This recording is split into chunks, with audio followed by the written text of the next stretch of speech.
Hey guys, Professor Bill, Comic Book University, and The Thing, issue number one. Yay! I caught this right at the first issue. I don't know how long this is going to go for, but I say let her ride, baby, let her ride because it's a good one. So I'm enjoying this comic book so far. The way they turned this around, the way they gave us little, question in the beginning, and you actually find out the answer at the end. Who's that speaking? And where is it coming from? Where is it going to? Absolutely blows me away. Makes sense. In the end, it's like, why didn't I think of this? But it's one of those things you don't usually put together because, anyway, let's talk about who made this comic book. We'll go on from there. Promise. So this issue is called The King of Yancey Street, Part 1. Tom Fleeks is the writer. The artist is Justin Mason. Alex Sinclair doing the color art, and VC's Joe Caramagna on letters. Nick Bradshaw and Rachel Rosenberg doing the main covers, and there's a couple variant covers out there also. And hey, I'm all good with, the different colors and covers and all that good stuff. I'm just looking, I'm like really proud. Rachel Rosenberg is doing a lot of cover art now. That's awesome. I still think she should be doing the variant covers, and everybody should be doing the variant covers, unless you're actually doing the internal comic pages also. Case in point, Alex Sinclair is one of the top color artists, not just in Marvel, but period, alive today, still in the business. And yet, this guy's not doing the covers? Nah, just one of those things. Pick a lane, guys. Pick a lane. Do you want Alex doing everything, or do you want Rachel doing everything? Do you want Justin doing everything, or do you want Nick Bradshaw doing everything? Still happy for the people doing this stuff. It's so great. I haven't been gone for that darn long.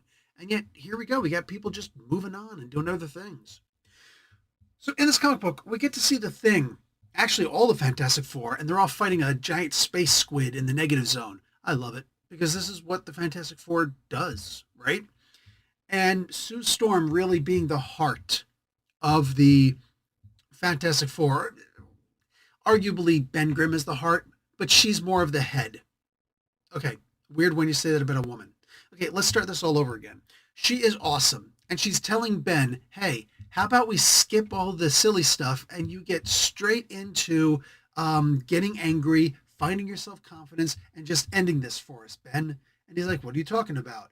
I'm not holding back or anything like that. It's just like, no, you always hold back until suddenly you get angry and then you let her rip and then finally the battle's over. He's like, I have no idea what you're talking about. I'm Ben Grimm and let me, Sweet Aunt Petunia's favorite boy. And he moves in and that thing smacks him around and says, ew, ugly rock monster thing or something like that. And then tosses him and he gets mad. He comes flying back, especially after Johnny goes and makes fun of him and says, that's it. I'm not holding back anymore. Sue says, thank you.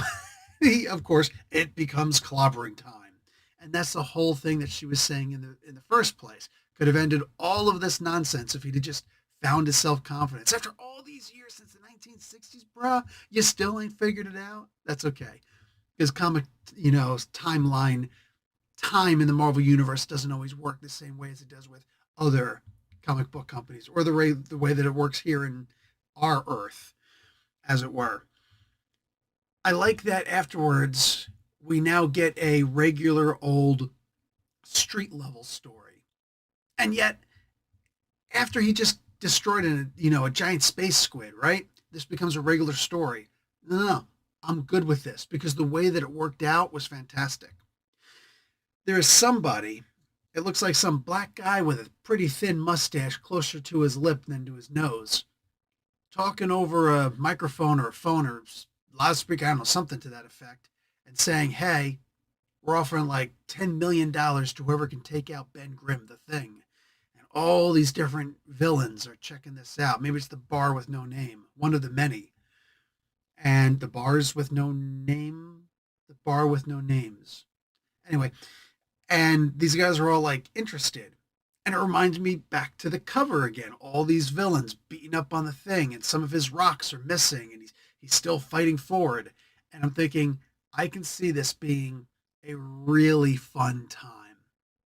Because who can stand putting up with some nonsense and just muscling through it the whole time, taking all the licks, and he keeps on ticking, right? Nobody better than Ben Grimm. No one in the Marvel Universe, no one, period. The Thing can do all of that. and he's still got a human heart underneath all that thick exterior, right? And we're seeing some of that. Here's this one guy who used to make fun of Ben, who gets caught by Herbie, love it, breaking in and having to beg Ben, hey, listen, I know you and me don't get along, but my sister, I think it was his sister, is, turned up missing, and a whole bunch of people from Yancey Street are missing. So Ben decides, okay, even though I don't like you, fine, let's go. And he puts on his trench coat and he puts on his hat. He's basically looking like, what Raphael from the Teenage Mutant Ninja Turtles is always trying to look like. he's just walking through the streets trying to, get on their way to Yancey Street, which I love this because they end up in Josie's bar, not too far off of Yancey Street, right? Or is it on Yancey Street now? I don't know. Every so often they move things, but Yancey Street is in Hell's Kitchen, and it's always been. It's actually supposed to be Delancey Street. That's the street that Jack Kirby grew up on. I always remember these little tidbit things. You know what I'm saying? I love these things. But that's technically in the Marvel Universe version of Hell's Kitchen. Nowadays, it's like Clifton. It's in the middle, even the Midtown. Meanwhile, Yancey Street proper is supposed to be in the Lower East Side. So, close enough. Shut up. You know what I'm saying? Deal with it. But Yancey Street has always been in Hell's Kitchen. In fact, there was this really cool comic that what the heck was her name? Oh, darn it, I hate that I always forget her name. Ann Nesenti. There we go. I usually remember it too. Had where Ben Grimm had to be a normal person and go in and beat up this dude. He wasn't allowed to flame on, otherwise he wouldn't get the information that he wanted. And it's right there in Hell's Kitchen, not too far from Yancey Street. So I love that they're doing this. And when Ben walks into this bar to try and get some information from this guy Mel, turns out it's Potter. Melvin Potter. All the Daredevil stuff constantly coming out, right? That's Gladiator. Somehow he's been amped up. So he's of course not going to be anywhere near the level of strength that Ben Grimm is. So he's able to handle it, but not before he gets, pounded a couple times. And he keeps on saying, guy, stop. This is a privately owned business. Let's try to not, ruin it. All right. Because these people have to make a living. Turns out it's Josie's bar. You come to realize that later. Maybe they showed it before. I don't know, but they showed it right away. Oh, I'm also looking at this one page where it talks about Bullseye. Bullseye is the main dude that Ben Grimm is going to have to deal with next episode or next issue. And I'm really looking forward to that. The cover looks awesome, first off, whoever did it. And I will say this, if anybody could pierce his rocky exterior outside of Wolverine, it's a different guy with some adamantium on his bones named Bullseye.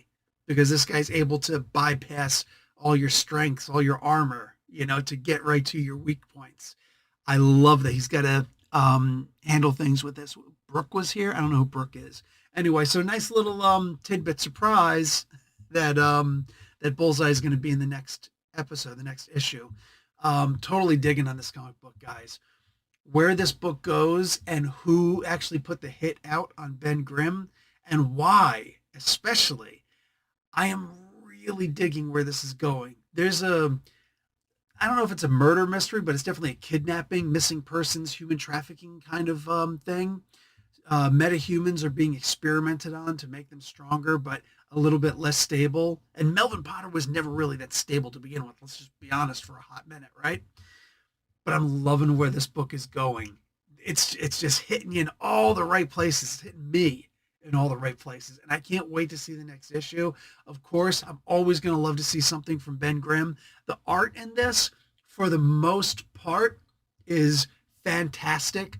I'm going to say that Justin Mason, who does all the art minus the colors, which means he does the pencils, and he also does the finishes, the inks. There are a couple of panels where he doesn't do a great job on the shadowing, which is where you really get the 3D effect of those little plates, of rock on Ben Grimm. But most of them, he hits it, and he hits it just perfectly, and it looks, quote unquote, real. It looks like real plates of orange rock, and I'm loving what I'm reading. I'm absolutely loving this, guys. I think you guys are going to like it too. Go ahead and check it out. Also consider liking the channel or liking the video and watching an ad. I'll remember how that goes again one day. Professor Bill, Comic Book University. Class dismissed.